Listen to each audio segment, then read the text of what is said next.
qo'limda yog' yoqadigan kokteyl kollagen va buni tarkibida nimalar bor? Demak, qarang, oqsillar, yog'lar, uglevodlar majmuasi. Undan tashqari B vitamin kompleksi mavjud. Va qarang yana nimalar bor?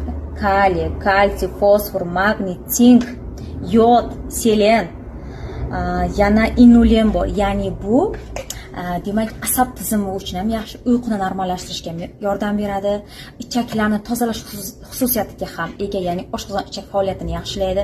Undan tashqari yog' yoqish xususiyatiga ega.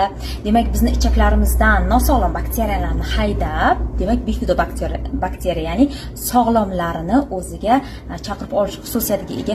Sochlarimizni mustahkamlaydi, tarkibida biotin bor, ularni yorqinlashishini oshiradi. Tirnoqlarimiz uchun yaxshi, teri holatimiz uchun yaxshi.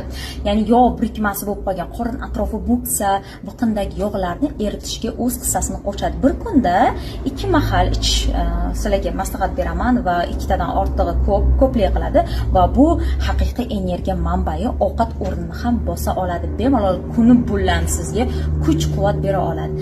Yoqimli va sog'lom ozishi va terilari osilib qolmasdan chiroyli qolipga kelishini xohlaydi.